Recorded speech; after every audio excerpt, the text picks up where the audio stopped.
Hey guys, Ryan Nitzen with Cycle News. Today we're at Paris Raceway riding the 2023 Kawasaki KX250. Now you might take a look at this thing and think, well, that's not an all-new bike, and you would be right. It's the same platform that the bike's been on, same chassis, but there is some new changes to the engine, the tires, the suspension, things like that. So we're gonna get a chance to meet with the guys at Kawi, get a chance to ride this thing on the track today, and we'll be back for a recap for you guys.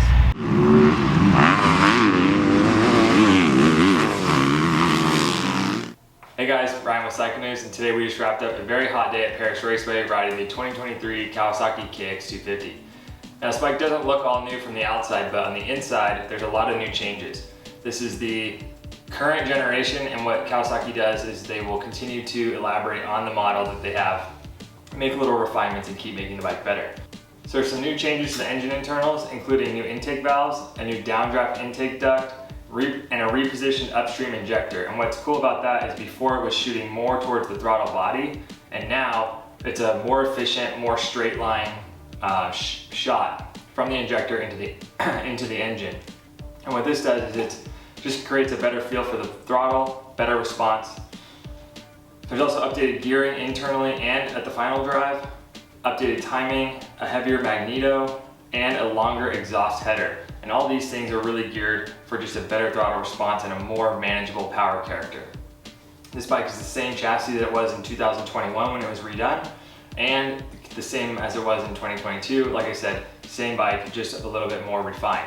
The KX250 and the KX450 now also share the same chassis, pegs, frame, everything that you would sit on and feel on a Kawasaki KX450, you will also feel on the KX250.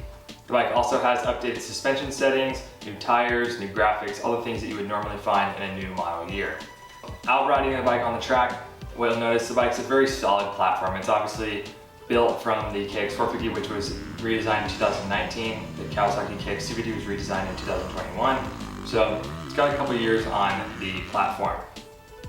What I noticed mostly is the front end feels very light. It's not like twitchy light, but very just has a light feel, and especially for a track like Paris where it's really tight and you want to ride the inside lines. To me, that was a big advantage of this bike. You can get into that rut and really make a sharp turn with the front end and not have it feel like it's laboring or taking too long. I do want to ride this bike at a faster, more wide open track like a Glen Helen or a Quigg Creek, where there's faster downhills, it gets rougher, and see if you get any of that front end twitch that you could possibly find when the front end feels so light like that. I didn't really mess with the suspension. I did 2 clicks softer on the fork later in the day as the track got rough, before I went back to stock and found that again. The rider cockpit is very comfortable. Kawasaki has the Ergo Fit system, which offers different mounting points for the foot pegs and the handlebars. I prefer the handlebars in the back position and roll it down, but that's all personal preference. There's a front mount, a back mount, and then with the bar mounts you can go front, or you can flip them and do front, back, back, front, things like that. So it offers a lot of variety for riders of different heights to really custom fit that cockpit for them. There's new wider foot pegs that offer a little bit better platform to ride on. They feel like an aftermarket foot peg stock, which is really nice.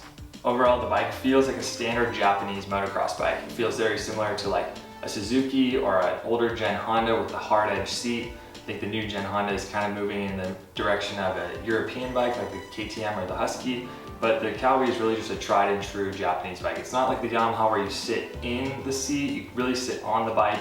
It feels narrow at the knees, and it's just a good all-around chassis to start on. What I noticed with the new character for the power is that it had a lot of carry all the way through. So one of the bigger jumps at Paris, the 90-foot table in the back, and I'm kind of old school, I count my gears.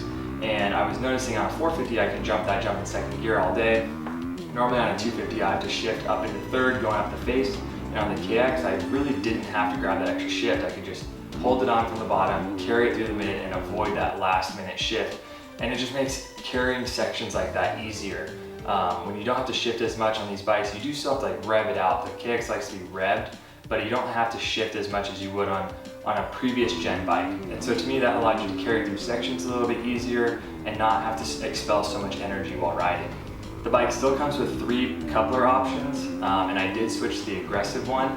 The only thing that I didn't really like about that bike, or that setting, is that you gave up what you have on the bottom in the stock map. So what you give up is that grunt out of the bottom, and at Paris, where a track that you want to ride those tight insides, I want that extra grunt and that little pop out of the corner. The more aggressive coupler made the mid to top a lot better, had a lot more carry through and over rev, but you just gave up that little bit from the bottom.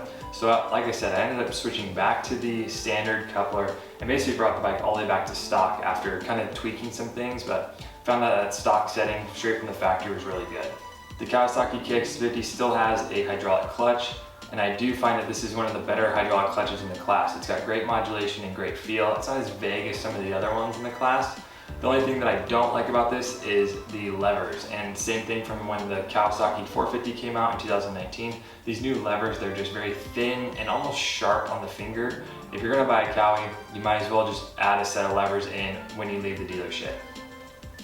And on that topic, I still am gonna complain about this exhaust system. It's super loud, it's just how the bike is. There's nothing wrong with it, it's just the character of the exhaust system. It's really loud. If you don't ride with earplugs and you get a Kawasaki, I would highly suggest packing a set of earplugs in your gear bag and taking those along with you for your first ride.